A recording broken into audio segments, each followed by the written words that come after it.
جے پور راجستھان کے سرزمین پر دعوت و تبلیغ کا فریضہ انجام دیتے ہیں، اور آپ جس سرزمین سے تعلق رکھتے ہیں جب اس کا نام آتا ہے تو ہمارے ذہن میں فوری فضیلت الشیخ حضرت مولانا محمد جرجیس سراجی اٹاوی حفیظ اللہ کا آتا ہے۔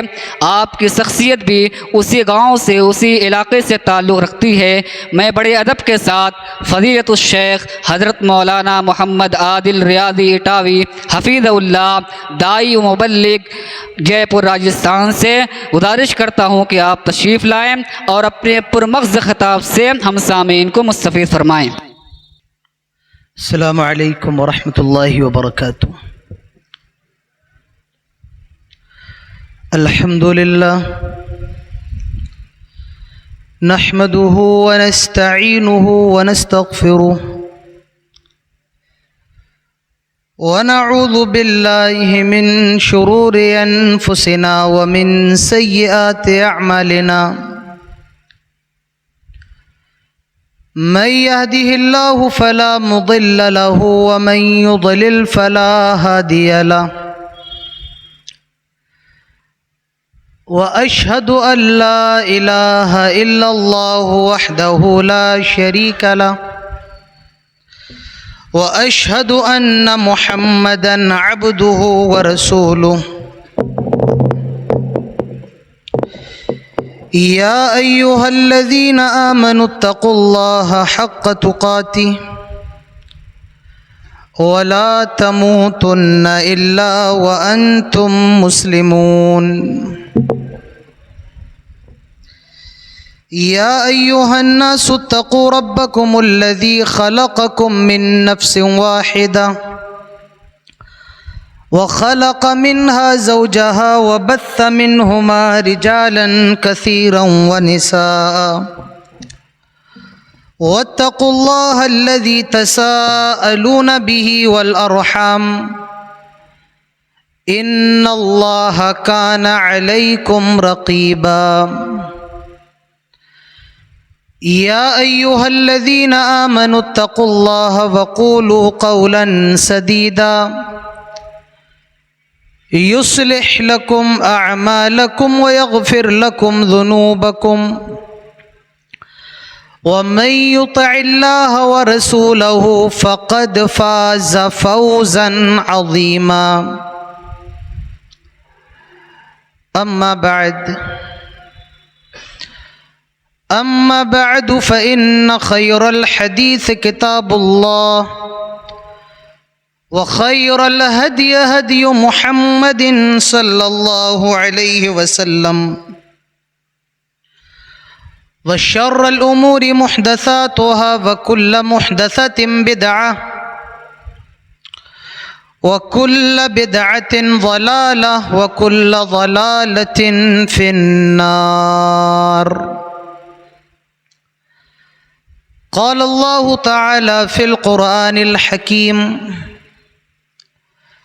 أعوذ بالله من الشيطان الرجيم، بسم الله الرحمن الرحيم، يا أيها الذين آمنوا إنما الخمر والميسر والأنصاب والأزلام رجس من عمل الشيطان فاجتنبوه لعلكم تفلحون۔ وقال الله تعالى في موضع آخر: أعوذ بالله من الشيطان الرجيم، بسم الله الرحمن الرحيم،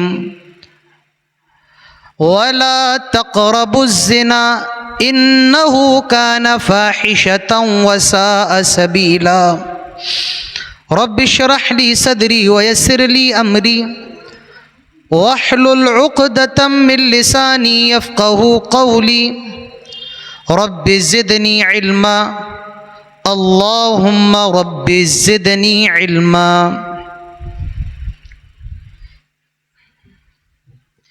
اسٹیج پر جلوہ فروز، قابل عزت، قابل احترام علماء اکرام، بزرگوں، مبارک پور کے مختلف علاقوں سے اور محلوں سے تشریف لائے ہوئے معزز سامعین حضرات اور اپنے گھروں میں موجود آج کا پروگرام سماعت فرماتی قابل عزت پردہ نشی خواتین اسلام اور پیارے بچوں، آج بتاریخ 3 اگست 2025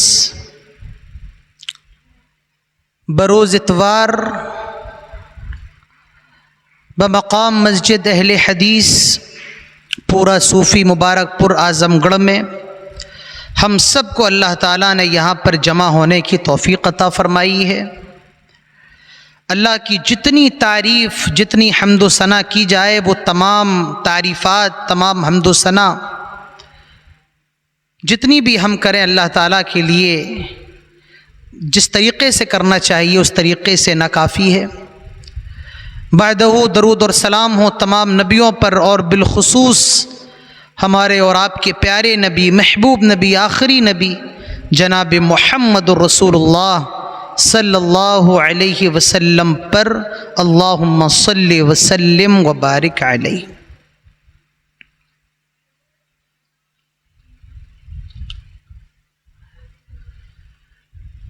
جیسا کہ آپ تمام لوگ جانتے ہیں کہ موسم خراب ہے، اس وجہ سے پروگرام اس وقت پر شروع نہیں ہوا جس وقت پر ہونا چاہیے، اور مجھے جہاں تک بتایا گیا تھا کہ 11:30 بجے تک پروگرام ختم ہو جائے گا، لیکن ابھی 11 بج رہے ہیں۔ تو جو پروگرام کا شیڈیول تھا، جو ترتیب تھی، وہ تھوڑی بگڑ گئی۔ بہرحال لوگوں کو بھی آنا تھا دور دراز سے۔ مبارک پور کے پاس ایک قصبہ پڑتا ہے املو، وہاں سے میرے پاس فون آیا تھا کہ آئیں گے، لیکن وہ لوگ بھی نہیں آ سکے، اور بھی آنے والوں کو آنا تھا لیکن بارش کے سبب نہیں آ سکے۔ بہرحال جتنے بھی لوگ موجود ہیں اللہ تعالیٰ سے دعا کریں ہم سب کو سب سے پہلے تو تمام باتیں سننے کی توفیق نصیب فرما، اور اس کے بعد اللہ تعالیٰ ہم سب کو تمام باتوں پر عمل کرنے کی توفیق نصیب فرمائے، آمین۔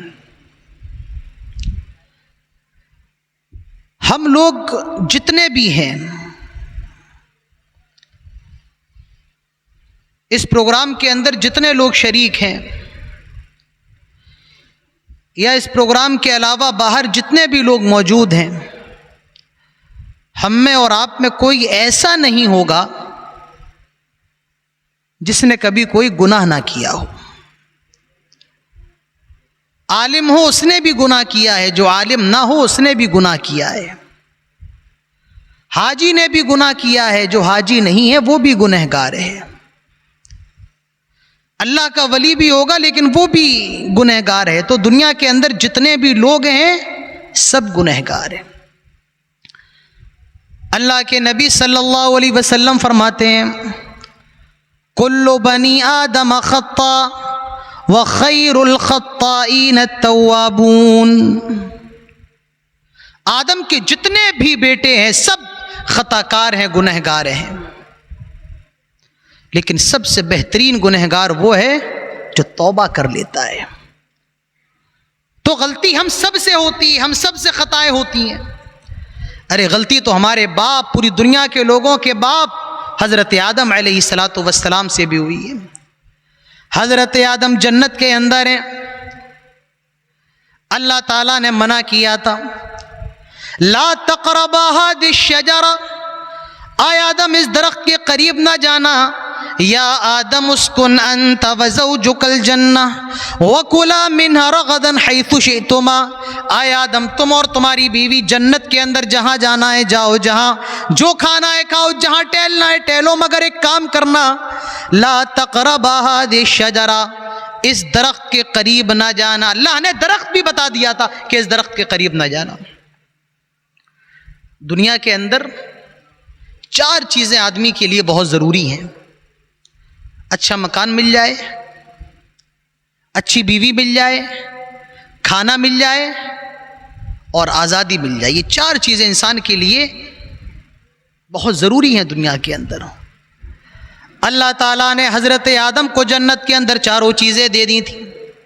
یا آدم اسکن, اے آدم تم جنت کے اندر رہو. مکان مل گیا جنت, پوری جنت میں جہاں جانا ہے جاؤ, اور تمہاری بیوی بھی جہاں جانا چاہے جائے, یعنی بیوی بھی مل گئی, کھانا بھی مل گیا, جو کھانا ہے کھاؤ, اور جتنا کھانا ہے کھاؤ, جہاں جانا ہے جاؤ, آزادی بھی مل گئی. لیکن ایک چیز سے اللہ تبارک و تعالیٰ نے روک دیا, لا تقربا هذه الشجرہ, اس درخت کے قریب نہ جانا. حضرت آدم بچے ہوئے ہیں, حضرت حوا بچی ہوئی ہیں. ابلیس آیا, حضرت آدم علیہ السلام کو بہکاتا ہے اور کیا کہتا ہے, اے آدم, اے حوا, ابھی تمہیں جنت کے درخت کے بارے میں معلوم نہیں ہے, جس درخت کا پھل کھانے سے اللہ تعالیٰ نے تمہیں روکا ہے. کیا تم جانتے ہو اس درخت کے پیچھے راز کیا ہے؟ میں تمہیں بتاتا ہوں. ان تکون ملکین او تکون من الخالدین, اگر تم اس کا پھل کھا لو گے تو تم فرشتے بن جاؤ گے, یا ہمیشہ ہمیشہ جنت کے اندر رہو گے. ہمارے اٹاوا کے اندر کچھ ایسے پیڑ ہیں, ان کے بارے میں مشہور ہے کہ جس کو اولاد نہ ہو رہی ہو وہ اس پیڑ کے نیچے جا کر کے بیٹھ جائے. جس کا کاروبار نہیں چل رہا ہے وہ اس پیڑ پر جا کر کے کوئی دھاگا وغیرہ باندھ دے تو اس کا کاروبار چلنے لگے گا. اسی طریقے سے شیطان حضرت آدم کو جنت کے اندر بہکا رہا ہے. کیا ان تکون ملکین او تکون من الخالدین, ابھی تمہیں اس پیڑ کے بارے میں معلوم نہیں ہے. یہ پیڑ ایک چمتکاری پیڑ ہے, اور اس پیڑ کا چمتکار یہ ہے کہ اگر تم نے اس کا پھل کھا لیا تو تم فرشتے بن جاؤ گے, او تکون من الخالدین, یا ہمیشہ جنت میں رہو گے, کبھی تمہیں نکالا نہیں جائے گا. جب شیطان نے حضرت آدم کو اور حضرت حوا کو بہکایا, وذاق الشجرہ, ان دونوں نے درخت کا پھل کھا لیا, فدلاہما بغرور, اس نے شیشے میں اتار لیا, دھوکہ دے دیا. حضرت آدم اور حوا نے درخت کا پھل کھا لیا. اللہ تعالیٰ نے فرمایا, آے آدم حوا جنت سے نکل جاؤ, تم نے ہماری نافرمانی کر دی ہے. حضرت آدم اور حوا کو جنت سے نکال دیا گیا اور دونوں دنیا کے اندر آ گئے. اب یہاں پر احساس پیدا ہو رہا ہے, غلطی کر لی ہے, اللہ کی نافرمانی کر لی ہے. اب یہ دعا کر رہے ہیں, ربنا ظلمنا انفسنا وان لم تغفر لنا وترحمنا لنکونن من الخاسرین. آئے اللہ ہم نے اپنے نفسوں پر ظلم کیا ہے, آئے اللہ اگر تو معاف نہیں کرے گا, آئے اللہ اگر تو رحم نہیں کرے گا, لنکونن من الخاسرین, ہم تو نقصان اٹھانے والوں میں سے ہو جائیں گے. آئے مبارک پور کے لوگوں, اللہ تعالیٰ سے معافی کیسے مانگی جاتی ہے, توبہ کیسے کی جاتی ہے, یہ حضرت آدم سے سیکھو. آئے اللہ میں نے اپنے نفس پر ظلم کیا ہے, اور اگر تو معاف نہیں کرے گا, اگر تو رحم نہیں کرے گا, لنکونن من الخاسرین, تو ہم تو خسارہ اٹھانے والوں میں سے ہو جائیں گے.